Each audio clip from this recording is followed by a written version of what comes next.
Could this be the best DJ gear under $200 for any aspiring DJ? Well, here are the highlights. The Hercules DJControl Mix Ultra is a battery-powered, highly portable, mobile-friendly, wireless DJ controller. It also has access to millions of songs from the likes of Apple Music, Tidal, Beatport, SoundCloud, and much more. You see, when starting out as a DJ, there are often some key hurdles like how to plug in, or what software to use, or where to even get music. Well, this controller makes it easy for any new DJ to get mixing. You see, it's got a simple Bluetooth connection, so you can just connect directly to DJ Pro, one of the leading DJ apps in the game. It also has hundreds of free songs available to mix right away, including some of our own from our very own Crossfader music pack, so keep an eye out for them. This ultimately means that there are no cables, with a simple setup and music included. Oh, and did I mention it has a built-in battery that lasts up to 10 hours? So whether you're mixing at home, in the park, or even just on the go, you're covered. Starting with the build and design, the DJControl Mix is super compact at just 12.4 by 6.9 inches, and it weighs under a kilo, which makes it super easy to carry around in your backpack. The included protective cover doubles as a smartphone stand, which is a nice touch. Charging's done via a USB-C, and you can fully charge it in about an hour if it's powered off. Okay, let's now walk through its features. On the back of the unit, you can see we have the on-off power next to the USB-C charging. After you power the unit on, you'll then need to head over to the DJ app to connect. Inside the DJ app, you'll tap the DJ logo at the top, and then you need to scroll down to MIDI devices, then click on Bluetooth MIDI devices, and you should see it pop up here. Tap on DJControl Mix Ultra. It now says connected. We can go back from there, press done, and then we are now connected, ready to mix. One other thing to note at this stage is if you tap the DJ logo icon and go to modes, you can check that you're on hardware mode. Now, because this is an early version of the software and the hardware pre-release, then the hardware mode doesn't map out quite correctly, but hopefully on your version, once it goes live, when you change modes on the actual equipment, it will change what shows up on the display here. Now, as mentioned, it comes with this cover, which is a really nice protective case for the unit itself and makes it really compact and means you can just carry it around and make sure that it's protected. But then it doubles up as a smart stand, they call it. So we can unclick the back, turn it over, and then this fits nicely into its design. Let me just click that in. Then you have a slightly raised controller that then has this groove at the back for an iPhone to sit. Let me turn it the other way around so the camera doesn't obstruct it, and it sits in just like that. However, for the purpose of this walkthrough, we're going to lay it flat just so you can see what's going on the screen as well. This controller inherits a very standard layout for DJs, so it's great as a beginner to get familiar. We have our decks on each side and the mixer sandwiched in the middle, complete with crossfader, upfaders, EQ controls, and filter controls. Within the mixer as well, we also have a browse selector so we can scroll up and down the songs within the library, load to deck 1, for example, load to deck 2. Within the mixer, you can turn the EQs up and down just like so. This is the high, the mid, and the low, which is useful for when it comes to mixing between songs. We have the filter control here, which you might hear as a common effect used by DJs to filter between songs. In the center, we have the master level, which is the level of the overall volume coming out of the phone, or if you're using the splitter and direct speakers, how much it would come out of there. We then have the headphone cues if we have the splitter cable connected and are using headphones to mix with. And then lastly, in the center of the mixer, we have this, the neural mix, which ultimately splits the song live as it's playing into the drums, the instruments, and the vocals. And that's across each of these EQs. Now we can turn down just the drums. And we just have instruments and vocals. We can turn down the instruments and be left with just the vocals.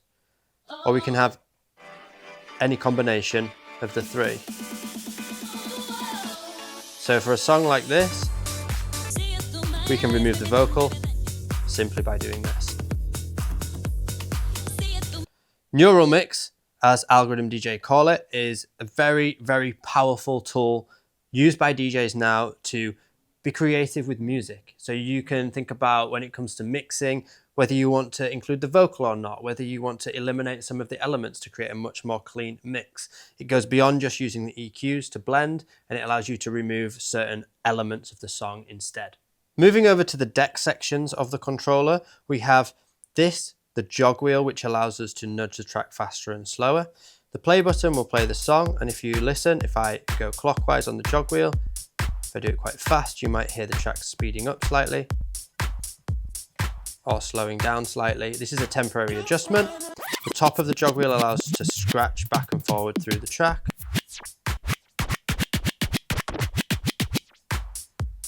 Next to that, we have the tempo adjust, which allows us to speed up the song. You can see the BPM display changing there, and slow down the song. This is used to then match the BPMs on each side.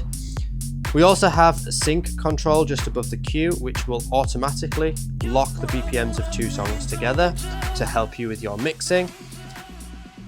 Above the play button, we have the cue button, which is useful for DJs to jump back to the start of the song. We can hold the cue button and then press play to continue playing, but it's always useful to be able to go back to the start to reset in case you don't want to mix quite yet.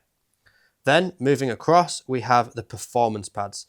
There are different modes, 8 in total, with these different performance pad mode buttons, starting with hot cues.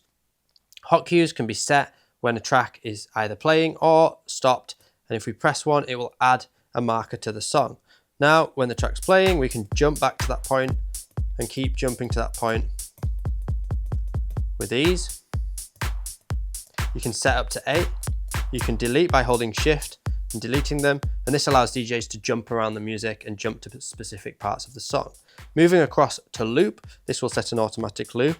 Everything from, as you can see here, 32 beats, down to 16, to 8, to 4, 2, 1, half, and a quarter. Press it again to deactivate the loop. Then moving across, we have the effects, and there's loads of just triggered effects, so we just hold them down.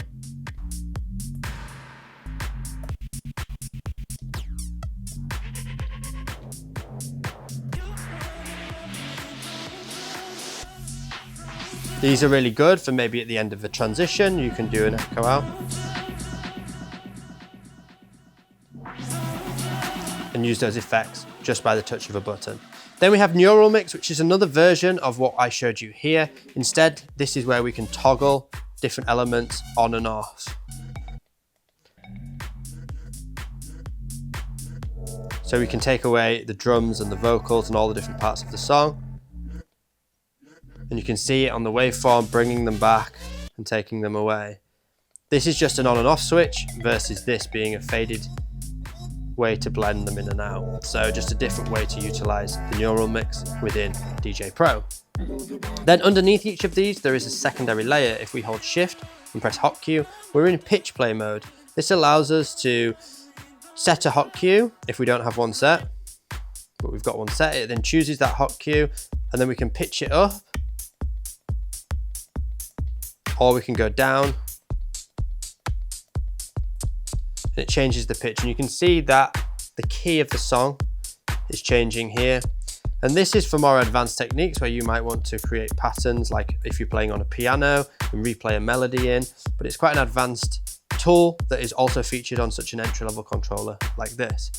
Then next we have bounce loop, which loops while you hold, but then when you release, it goes back to where it would have been playing if you hadn't have done it in the first place. This is good for juggling bits of drums.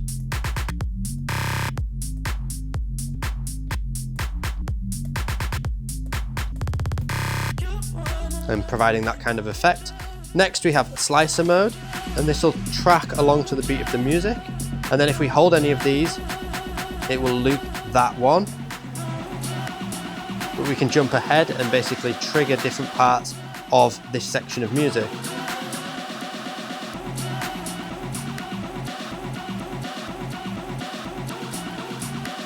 And you can rejuggle different sections of the music.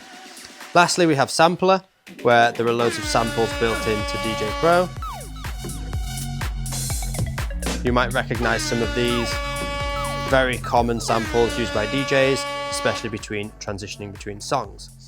Speaking about transitioning between songs, DJ Pro has a great FX Fade feature. If we tap on the screen just here, we can choose whether we want the Crossfader FX to be active, and now it's on the fade, so if we move this across, it creates this fade, but if we go back and go to echo, it basically echoes the opposite side out. It'll also match the BPM, so it kind of does the transition for you, but it's a great way to quickly move between songs, and there are loads of different ones to choose from.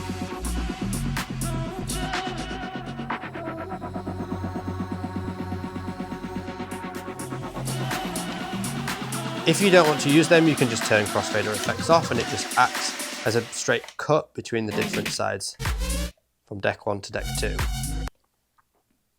That's what all the physical buttons do on the equipment, but DJ Pro is a very powerful piece of software, a powerful app, and there are loads of things in the settings that you can dive into. There's lots of settings you can change within the application and the software. You can choose loads of different views by going to modes, and you can choose things like Pro View, or you can switch it to the Classic, where you've got the turntables there, and there's loads of different ways to set it up for your preference. Like I said, the hardware mode is the best one, and what that usually would do is if I switch to loop mode, it will show the loop controls. If I switch to effects, it will show the effects controls, something that I think is just because this is an early version, it's not showing up as yet. If you want to get louder audio, then you will need to use the splitter that comes in the box, and the splitter connects into what you would need to buy yourself, an adapter into your phone. So here I've got a lightning to headphone adapter, which I bought separately. It does not come in the box.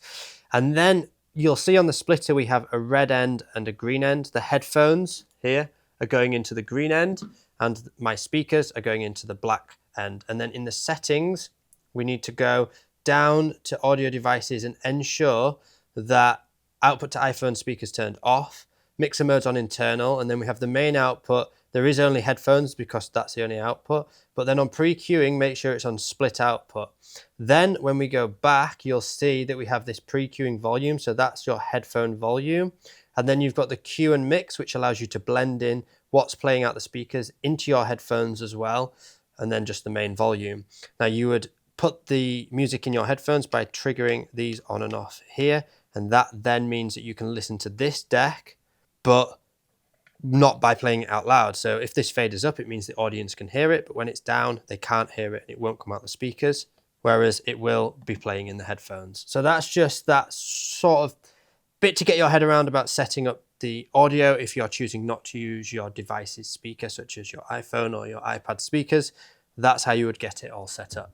For audio output, you have a few options. Use your smartphone's built-in speaker, connect a Bluetooth speaker or headphones, or use the included splitter cable for a separate master and headphone output. It's worth noting, however, at this point that even though you can theoretically connect this to your mobile and connect your mobile's speaker output to a Bluetooth speaker, there will be a delay between what you press on here and the Bluetooth speaker. So if you want that direct audio, which is pretty essential for DJing, you're probably best using the splitter cable to then get the audio to come out of the phone directly rather than via a Bluetooth connection for the output. So what's the verdict?